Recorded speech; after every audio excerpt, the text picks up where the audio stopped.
Hello everyone, जय हिंद, नमस्कार। आज है 20 अगस्त और आज की इस क्लास में हम डिस्कस करेंगे 20 अगस्त से बनने वाले करंट अफेयर के सभी इंपॉर्टेंट क्वेश्चंस। प्रीवियस क्लास में हमने देखा था कि असम ने गेंडों के यानी कि राइनो के अवैध शिकार और अवैध वन्यजीव व्यापार को रोकने के लिए ऑपरेशन फाल्कन की शुरुआत करी है। 2025 में दुनिया का मोस्ट वैल्यूएबल फुटबॉल क्लब बना है रियल मैड्रिड। अभी हाल ही में चाइना ने मानव युक्त चंद्र लैंडर लानियो का पहला सफल परीक्षण किया, पहला ट्रायल इसने किया है। रिसेंटली आरबीआई से यूनिवर्सल बैंकिंग लाइसेंस प्राप्त करने वाला पहला स्मॉल फाइनेंस बैंक बना है AU small finance bank. Recently ICMR ने वैज्ञानिकों की अगली पीढ़ी को प्रेरित करने के लिए शाइन कार्यक्रम की शुरुआत करी है। महाराष्ट्र ने ऑफिशियली गणेश उत्सव को राज्य उत्सव घोषित किया है। ला गणेशन का 80 की उम्र में निधन हुआ। ये नागालैंड के राज्यपाल थे। बिहार में आयोजित होने वाले 12वें पुरुष एशिया हॉकी कप का शुभंकर चांद है। एनडीए ने उपराष्ट्रपति पद के लिए अपना उम्मीदवार चुना है सीपी राधाकृष्णन को। रशिया यूक्रेन युद्ध के मद्देनजर अमेरिकी राष्ट्रपति डोनाल्ड ट्रंप और रूसी राष्ट्रपति व्लादिमीर पुतिन के बीच अभी हाल ही में मीटिंग हुई है अलास्का यूएसए में। भारत और श्रीलंका की नेवी के बीच में सिलनक्स अभ्यास रिसेंटली संपन्न हुआ और जम्मू कश्मीर के किश्तवाड़ जिले में अगस्त 2025 में बादल फटने से 60 से अधिक लोगों की मौत हुई और सैकड़ों लोग उसमें घायल हुए हैं। तो ये सभी क्वेश्चंस हमने प्रीवियस क्लास में देखे थे। शुरू करते हैं आज का हमारा पहला सवाल। सवाल है, रशिया ने किस ग्रह पर 2036 तक यानी कि अब से लगभग आप कह सकते हैं 11 साल बाद 2036 तक वेनेरा डी मिशन भेजने की घोषणा करी है। तो रशिया के द्वारा ये मिशन भेजा जा रहा है शुक्र ग्रह पर। सबसे पहली बात तो रशिया की स्पेस एजेंसी का नाम कल ही मैंने बताया था, ये है रॉसकॉस्मोस। तो रशिया जो है 2036 तक वीनस पर यानी इसी शुक्र ग्रह पर अपना वेनेरा डी मिशन भेजने जा रहा है। ये मिशन एक लैंडर, एक बैलून प्रोब और एक कक्षीय अंतरिक्ष यान से लैस होगा। ये मिशन, जिसे वेनेरा डी नाम दिया गया है, रशिया के राष्ट्रीय अंतरिक्ष कार्यक्रम का हिस्सा है और इस पर काम जनवरी 2026 से शुरू भी हो जाएगा। मिशन में एक लैंडर है और जैसे कि मैंने बताया एक बैलून प्रोब और कक्षीय अंतरिक्ष यान शामिल है। 2034 से 2036 के बीच में ये प्रक्षेपण होने की उम्मीद है।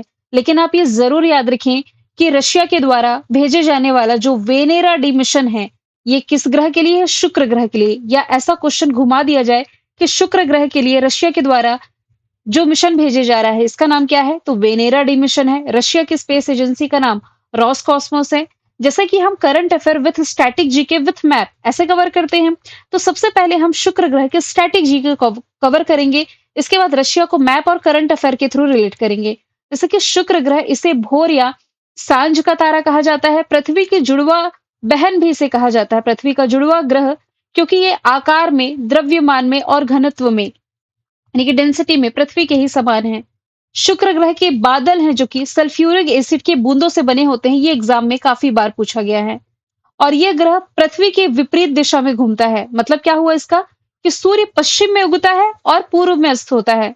पृथ्वी में क्या है कि पूर्व में यानी कि सनराइज जो है ये ईस्ट में होता है, सनसेट होता है वेस्ट में। यहां पर अपोजिट है। शुक्र ग्रह का तापमान यानी टेम्परेचर बहुत है, लगभग 475 डिग्री सेल्सियस। कई जगह आपको ये 500 डिग्री सेल्सियस भी देखने को मिलेगा, क्योंकि इसका वायुमंडल कार्बन डाइऑक्साइड से बना हुआ है। शुक्र ग्रह पर जो एक दिन होता है, ये पृथ्वी के शुक्र ग्रह पर एक दिन 243 पृथ्वी दिनों का होता है। ठीक है। और शुक्र ग्रह जो है ये सूर्य की परिक्रमा 225 पृथ्वी दिनों में करते हैं। यानी कि पृथ्वी के हिसाब से यदि एक दिन 24 घंटे, तो पृथ्वी दिन मतलब यही एक दिन 24 घंटे पूछा जा रहा है। पृथ्वी दिनों के हिसाब से 225 दिनों में ये कंप्लीट करते हैं। अब रशिया की बात की जाए तो रशिया एरिया वाइज पूरी दुनिया का सबसे बड़ा देश है, क्योंकि ऐसा देश है जो कि एशिया में भी फैला हुआ है, यूरोप में भी फैला हुआ है। ये रशिया का एशिया वाला हिस्सा है जिसे हम कहते हैं साइबेरिया। इसकी कैपिटल जो है मॉस्को, ये आएगी यूरोप महाद्वीप के अंतर्गत। इसकी currency rouble. President Vladimir Putin है। S-400 को लेकर के रशिया और भारत के बीच डील है। S-400 का बदला हुआ नाम सुदर्शन है। AK-203 असॉल्ट राइफल को लेकर भारत रशिया के बीच समझौता है। इसका निर्माण उत्तर प्रदेश के अमेठी फैक्ट्री में हो रहा है। अभ्यास में इंदिरा एविया इंदिरा अभ्यास भारत की रशिया के साथ होती है। करंट से रिलेट करेंगे तो अफगानिस्तान में तालिबानी सरकार को ऑफिशियली तौर पर मान्यता देने वाला पहला देश रसिया बना है। यहाँ जो प्लेन क्रैश हुआ लास्ट मंथ, 49 यात्रियों की मौत हुई। जुलाई स्टॉर्म नामक सबसे बड़ा नेवल अभ्यास इसने होस्ट किया। 200 2025 के लिए $126 बिलियन के रिकॉर्ड सैन्य खर्च को इसने मंजूरी दी। मुफ्त में कैंसर वैक्सीन एमआरएनए ये लॉन्च करने जा रहा है। रशिया ने काला सागर में तेल रिसाव के कारण फेडरल इमरजेंसी लगाई। ये है काला सागर, नहीं ये कैस्पियन सी है, काला सागर की लोकेशन ये है, ठीक है। आगे यदि हम चलें, किस देश में पहले विश्व मानव रोबोट गेम्स 2025 का आयोजन किया गया? तो इसकी मेजबानी रिसेंटली भारत के पड़ोसी चाइना ने की है, जिसमें 16 देशों के 500 से अधिक रोबोट्स ने पार्टिसिपेट किया है। आयोजन चाइना के बीजिंग में किया गया। 4 दिन तक ये प्रतियोगिता चली। 26 प्रतियोगिताएं इसमें हुई, जैसे कि दौड़, फुटबॉल, डांस, किक बॉक्सिंग, मतलब रोबोट का ये एक तरह का गेम्स था। इसमें रोबोट ने 100 मीटर दौड़ में, जो 100 मीटर की जो दौड़ है ये 21.5 सेकंड में पूरी की।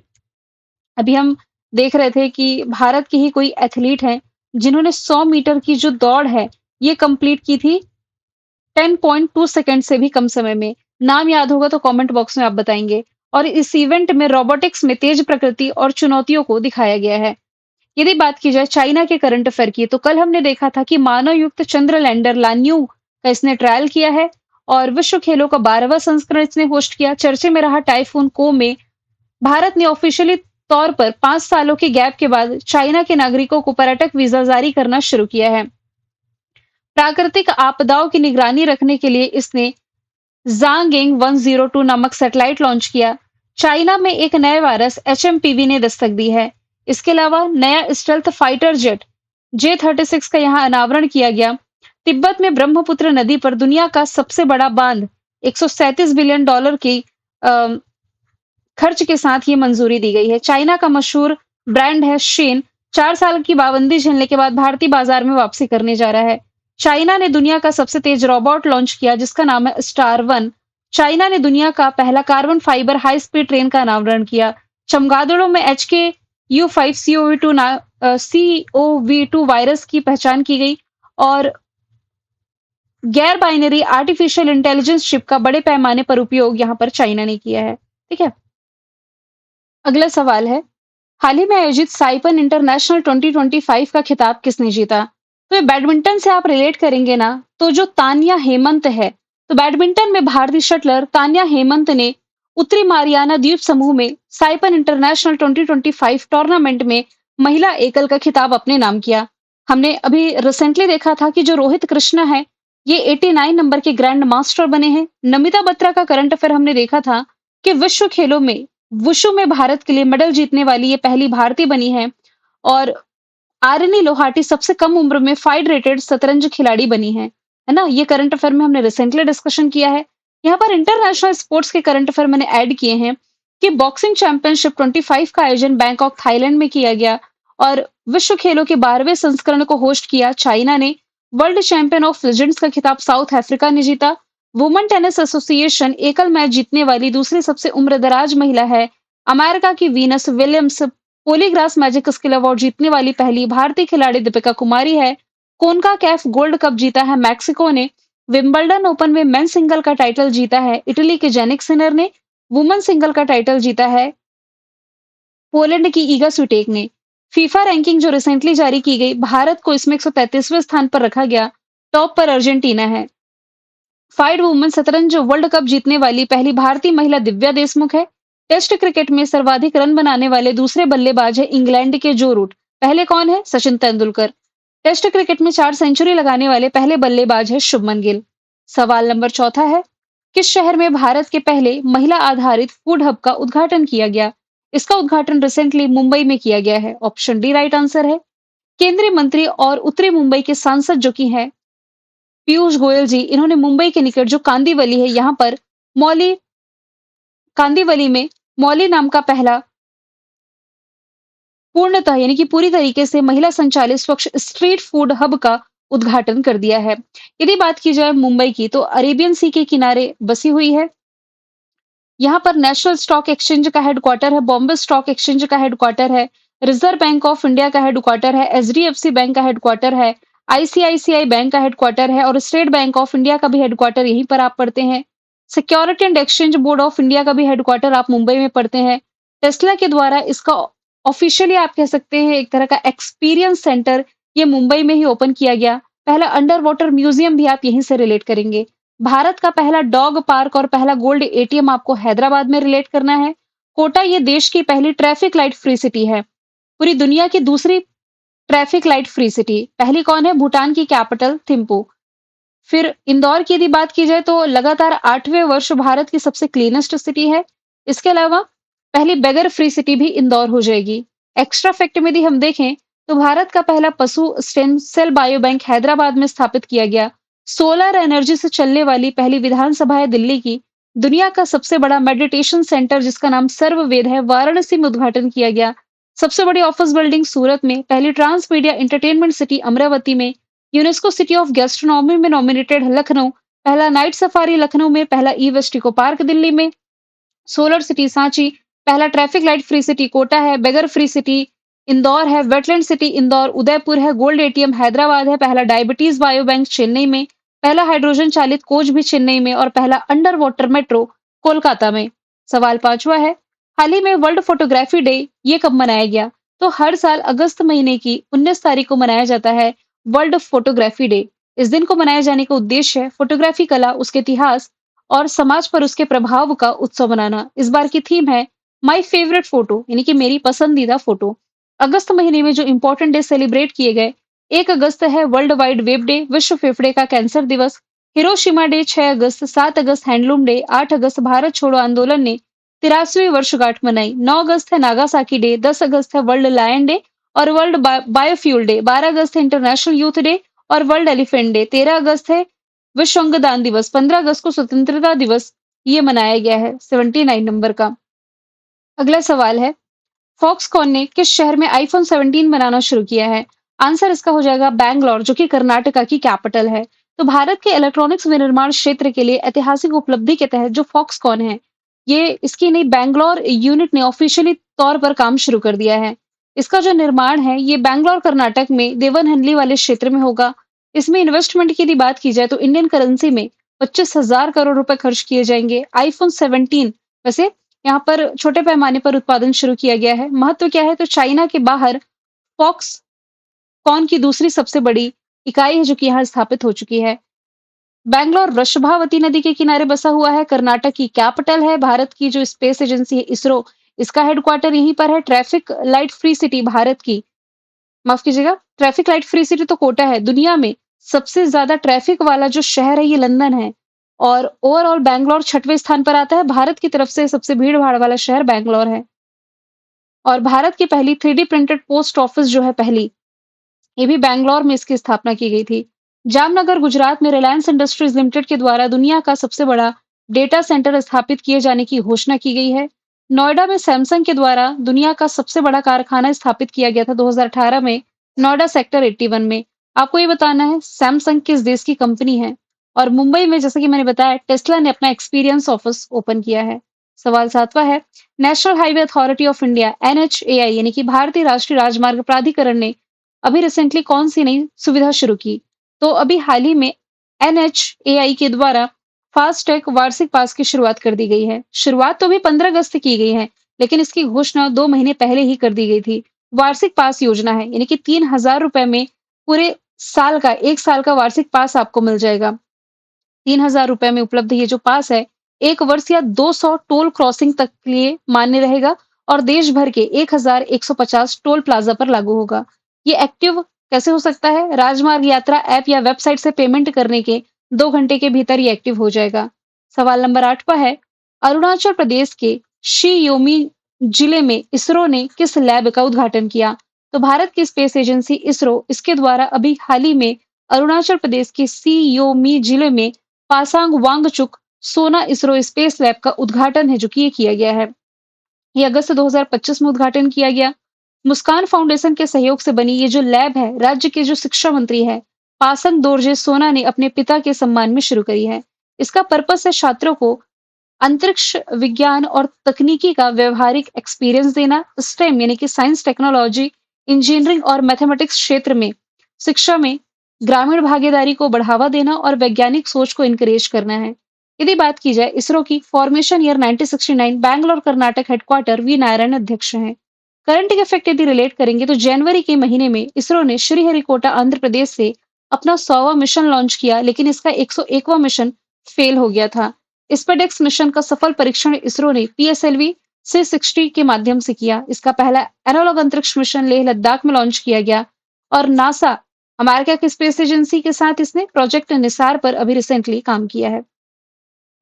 सवाल 9वां है, किस एक्वानॉट्स ने उत्तरी अटलांटिक महासागर में 5002 मीटर की गहराई पर जाकर के भारतीय रिकॉर्ड बनाया है?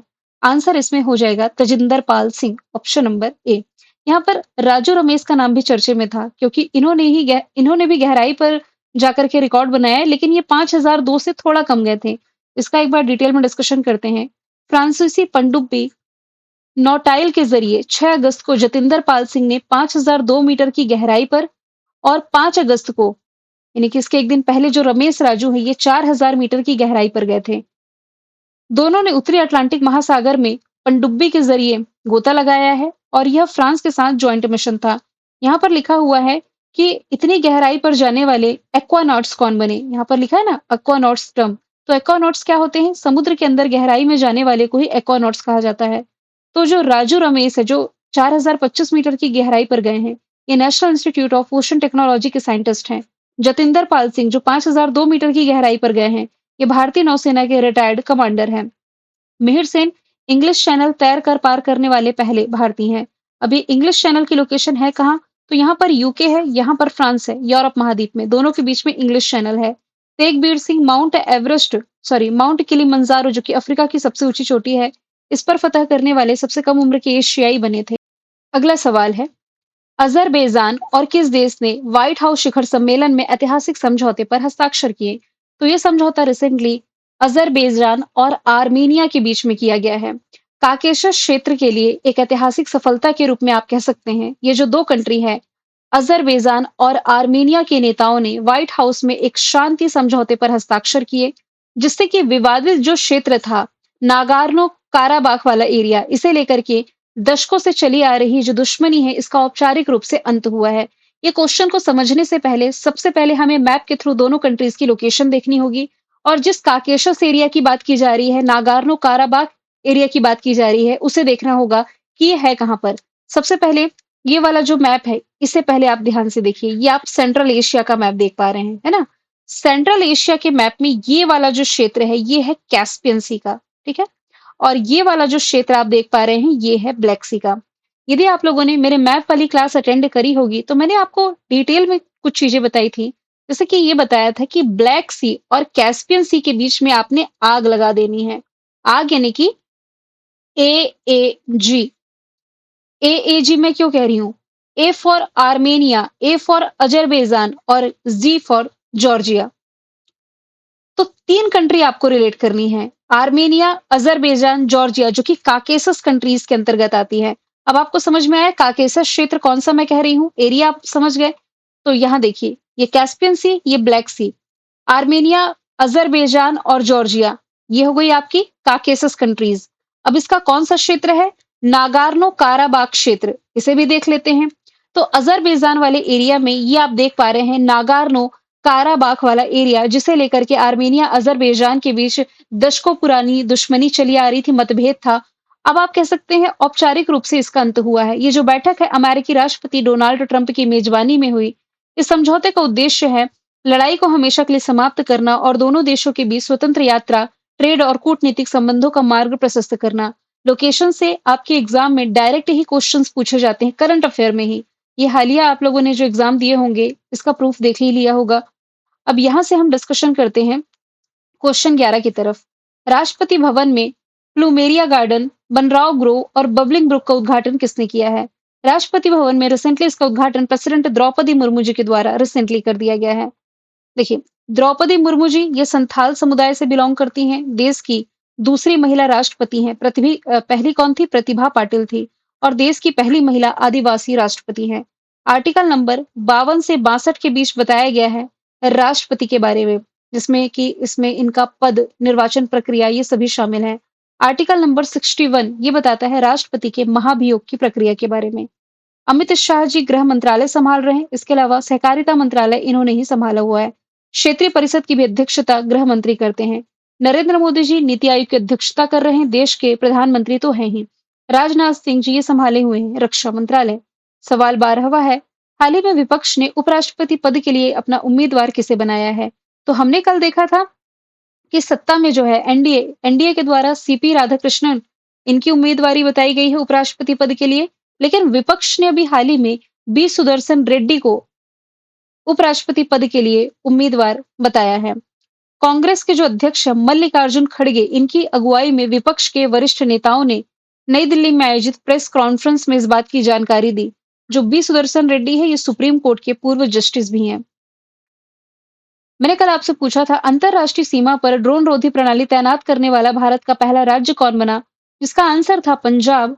आज का सवाल है, कौन सा देश है जो जलवायु परिवर्तन के कारण विश्व की पहली नियोजित पलायन योजना के तहत अपनी जनसंख्या को स्थानांतरित करने जा रहा है? कहाँ स्थानांतरित कर रहा है? ऑस्ट्रेलिया। कौन सी कंट्री कर रहा है? इसका आंसर आप मुझे कमेंट बॉक्स में बताइएगा। मिलेंगे नेक्स्ट वीडियो में। Thank you so much.